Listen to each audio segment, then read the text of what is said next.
আবারও জেনজির জয়, তীব্র জনরোষের মুখে দেশ ছেড়ে পালালেন নেপালের প্রধানমন্ত্রী। রাষ্ট্রপতির পদত্যাগ, কোথায় গেলেন ওলি?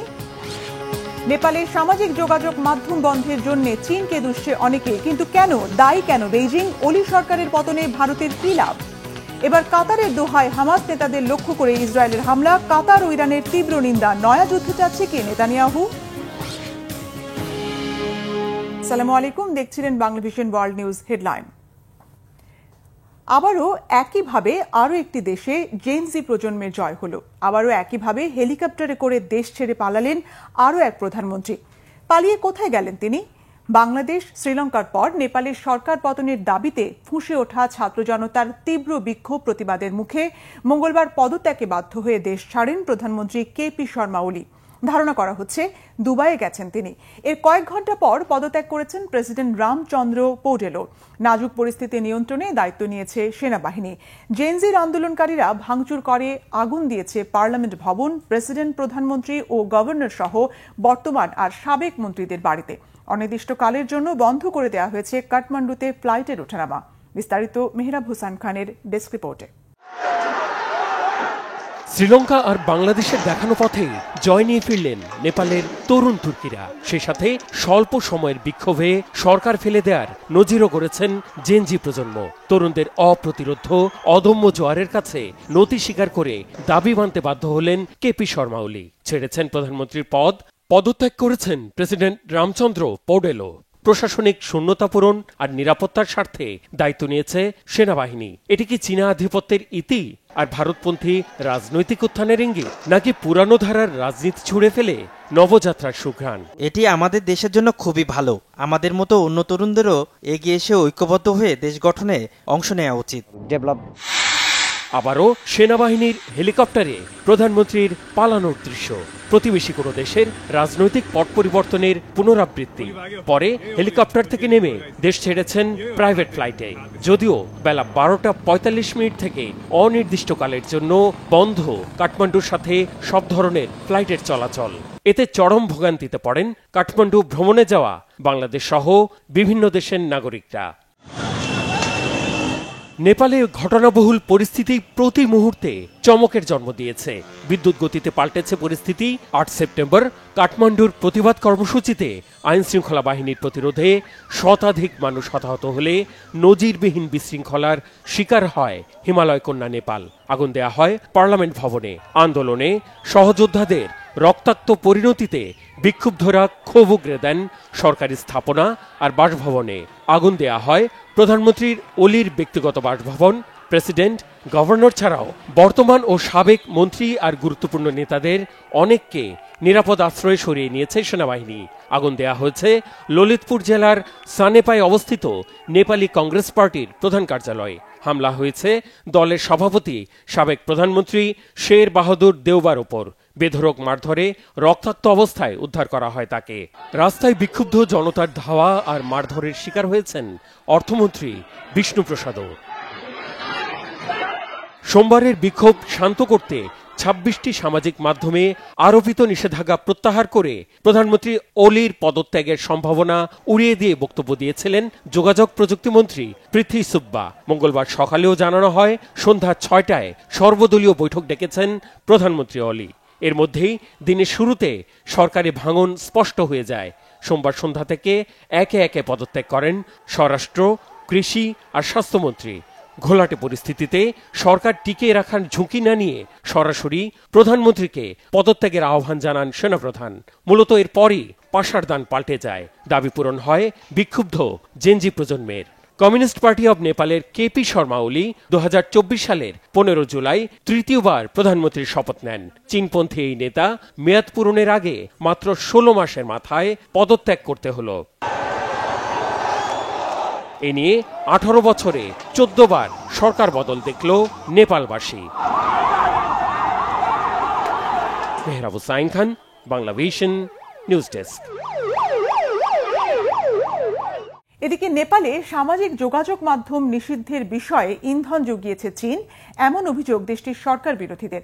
তারা বলছে নেপালে চলমান চীনের মেগা প্রকল্পগুলোতে অতিরিক্ত খরচ আর বিপুল পরিমাণ ঋণ নিয়ে সামাজিক মাধ্যমে বেইজিং এর সমালোচনা বন্ধ করতেই এমন উদ্যোগ নিয়েছিল দেশটির চীনপন্থী কেপি শর্মা ওলির সরকার। এখন তীব্র জনরোষের মুখে সেই সরকারের পতনে কি চীনের ক্ষতি হবে, লাভ হবে কি প্রতিবেশী ভারতের? বিশ্লেষকরা বলছেন শেষ পর্যন্ত কি ঘটে তা নির্ভর করছে পরবর্তী সরকারের নীতি ও কূটনৈতিক কৌশলের উপর। বিস্তারিত মীর ফজলে রাব্বির ডেস্ক রিপোর্টে। নেপালের তরুণেরা বলছেন এই বিক্ষোভ তাদের ক্ষোভ এবং হতাশার বহিঃপ্রকাশ, যা সামাজিক যোগাযোগ মাধ্যমের ওপর নিষেধাজ্ঞা আরোপের কারণে আরও তীব্র হয়েছে।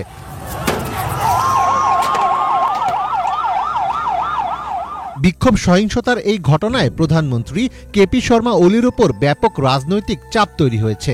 ক্ষমতায় আসার সময় অনেক বিশ্লেষক তাকে প্রো চীন হিসেবে চিহ্নিত করেছিলেন, কারণ তিনি চীনের সাথে সম্পর্ক দৃঢ় করার লক্ষ্যে কাজ করেছেন, বিশেষ করে বাধাপ্রাপ্ত নেপাল ভারত সীমান্ত নিয়ে নতুন মানচিত্র জারি, যা তার চীনমুখী নীতির দিকে ইঙ্গিত দেয়।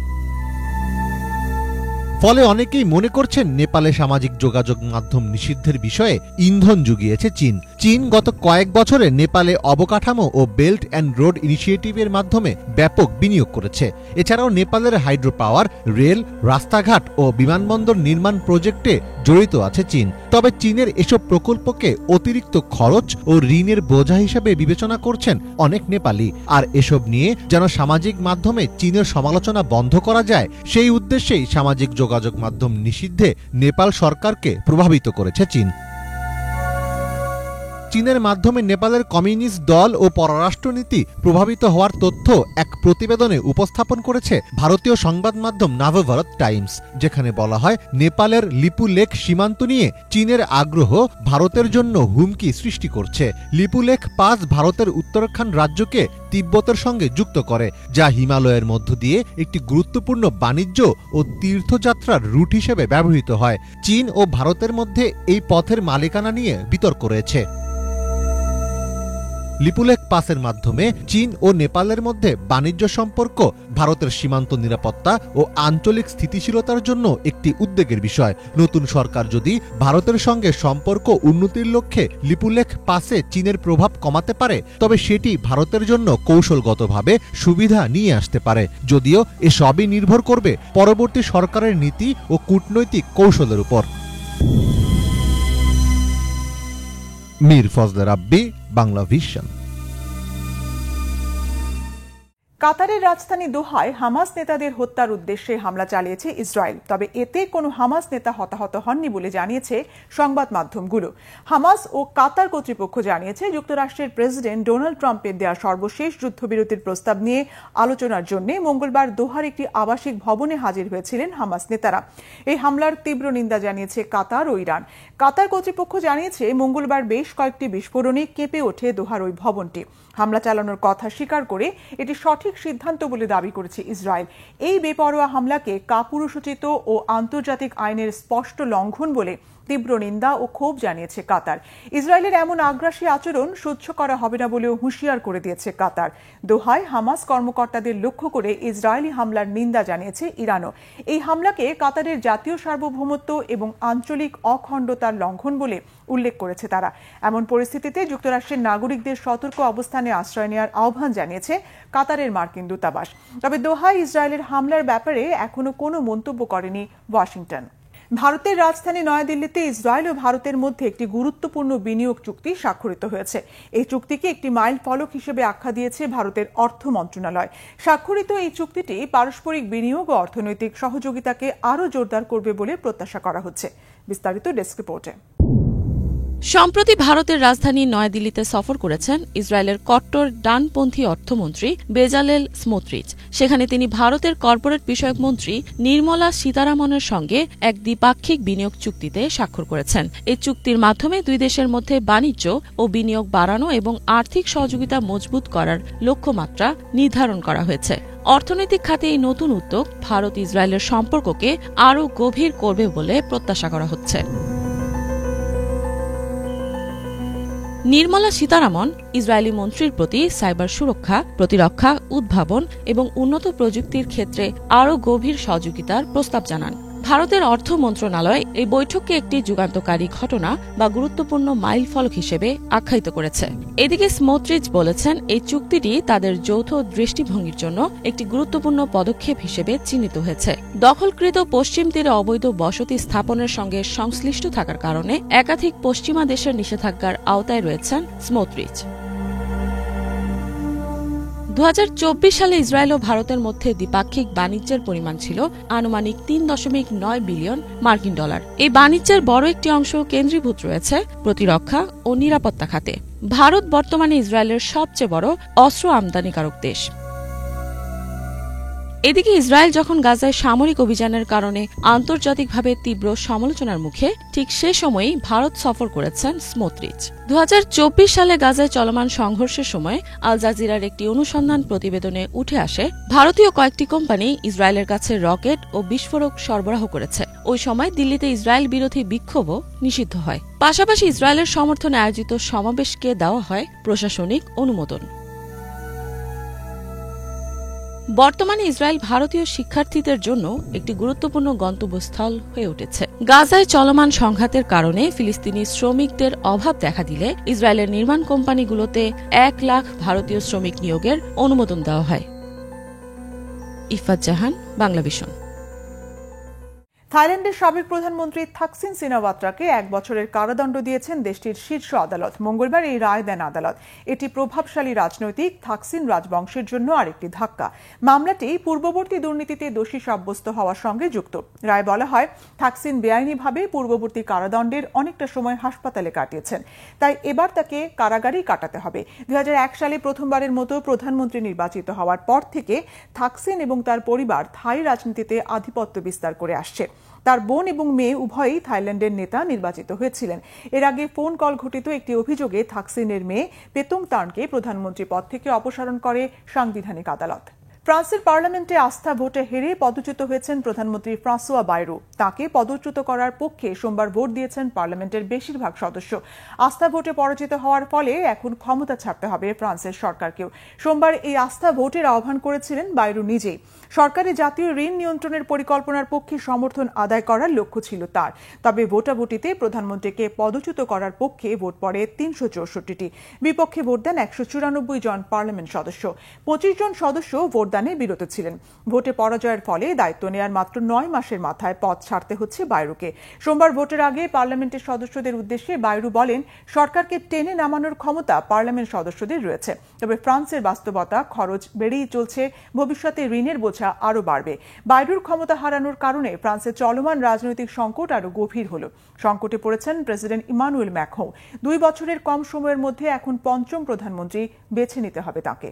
তিউনিসিয়ার সমুদ্র সীমায় গাজাগামী ফ্লোটিলার একটি নৌযানে ড্রোন হামলার অভিযোগ উঠেছে।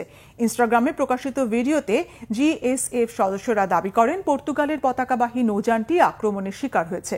তবে নৌযানের 6 জন যাত্রী ও ক্রু সদস্য অক্ষত রয়েছেন। তবে তিউনিসিয়ার ন্যাশনাল গার্ড জানিয়েছে, কোনো ড্রোন শনাক্ত করা যায়নি এবং বিষয়টি নিয়ে তদন্ত চলছে। বিস্তারিত ডেস্ক রিপোর্টে। এবার গাজামুখী ফ্লোটিলার একটি নৌযান তিউনিসিয়ার জলসীমায় ড্রোন হামলার শিকার হয়েছে বলে অভিযোগ উঠেছে। এই তথ্য প্রকাশ করেছে সংবাদ সংস্থা রয়টার্স। মানবিক সহায়তা নিয়ে যাত্রা শুরু করা ওই ফ্লোটিলা 7 সেপ্টেম্বর তিউনিসিয়ায় পৌঁছায়। বলা হচ্ছে, ওই নৌযানটির নিচতলার সংরক্ষণাগারে আগুন লেগে গিয়েছিল। গ্লোবাল সুমুদ ফ্লোটিলা একটি আন্তর্জাতিক মানবিক সহায়তা মিশন, যার উদ্দেশ্য গাজার যুদ্ধবিধ্বস্ত জনগণের কাছে ত্রাণ পৌঁছে দেওয়া। এই অভিযানে অংশগ্রহণ করেছেন 44টি দেশের প্রতিনিধিরা। ইনস্টাগ্রামে প্রকাশিত বিভিন্ন ভিডিওতে গ্লোবাল সুমুদ ফ্লোটিলা জিএসএফ এর সদস্যরা দাবি করেছেন, পর্তুগালের পতাকাবাহী ওই নৌযানটি তিউনিসিয়ার সমুদ্র সীমায় আক্রমণের মুখে পড়ে। নৌযানটি নোঙর করে থাকা অবস্থায় ড্রোন হামলার শিকার হয়। তবে নৌযানের 6 জন যাত্রী ও ক্রু সদস্যরা নিরাপদে রয়েছেন। এদিকে জাতিসংঘ মানবাধিকার কাউন্সিলের বিশেষ প্রতিনিধি ও তিউনিশিয়ার নাগরিক ফ্রান্সেস্কা আলবানিজে বলেন, যদি এই অভিযোগ সত্য প্রমাণিত হয় তবে তা তিউনিশিয়ার সার্বভৌমত্বে একটি আঘাত হিসেবে বিবেচিত হবে। তবে তিউনিশিয়ার ন্যাশনাল গার্ডের একজন মুখপাত্র ফরাসি সংবাদ সংস্থা এএফপিকে জানান, কোনো ড্রোন শনাক্ত হয়নি। পুরো ঘটনার বিষয়ে এখনও তদন্ত চলছে। তার বক্তব্য অনুযায়ী বিস্ফোরণটি নৌযানের ভেতর থেকেই ঘটেছে। এই ঘটনার পর তিউনিশিয়ার ওই বন্দরে জমায়েত হন শতাধিক মানুষ। সে সময় ফিলিস্তিনের পতাকা উড়িয়ে তারা ফ্রি প্যালেস্টাইন স্লোগান দিতে থাকেন। এদিকে গাজার উপকূলীয় অঞ্চলে নৌ অবরোধ আরোপ করে রেখেছে ইসরায়েল। ইসরায়েলের দাবি, এই অবরোধের উদ্দেশ্য হল ফিলিস্তিনের সশস্ত্র গোষ্ঠীর কাছে অস্ত্র পৌঁছানো ঠেকানো। এখন পর্যন্ত গাজায় ইসরায়েলি সামরিক অভিযানে 64,000-এরও বেশি ফিলিস্তিনি প্রাণ হারিয়েছেন। এছাড়া গাজার কিছু এলাকায় ইতোমধ্যেই শুরু হয়েছে দুর্ভিক্ষ। এদিকে ফ্লোটিলা আয়োজকরা বলছেন, তাদের উদ্দেশ্য গাজায় ইসরায়েলের আরোপিত অবরোধ ভেঙে মানবিক সহায়তা পৌঁছানো। তবে এই উদ্যোগ বাস্তবায়নে তারা নানা রকম বাধার সম্মুখীন হচ্ছেন। গত জুন মাসে ইসরায়েলি বাহিনী একটি ত্রাণবাহী নৌযানে অভিযান চালিয়ে 12 জনকে গ্রেপ্তার করে। এদের ভেতর গ্রেটা থুনবার্গও ছিলেন। এদিকে গাজাগামী এই ধরনের ত্রাণ পাঠানোর প্রচেষ্টাকে প্রচারণামূলক কৌশল বলে আখ্যা দিয়েছে ইসরায়েল। এর আগেও গাজাগামী ত্রাণবাহী জাহাজের ড্রোন হামলার অভিযোগ উঠেছে। গত মে মাসে ফ্রিডম ফ্লোটিলা দাবি করে তাদের একটি নৌযান মাল্টার উপকূলের কাছে ড্রোন হামলার শিকার হয়। এছাড়া 2010 সালে গাজা অভিমুখে একটি ত্রাণবাহী বহর পাঠানোর সময় একটি তুর্কি নৌযানে ইসরায়েলি বাহিনী হামলা চালালে 10 জন প্রাণ হারান। ইফাত জাহান, বাংলাভিশন। এই ছিল আজকের মতো। সাথে থাকায় ধন্যবাদ।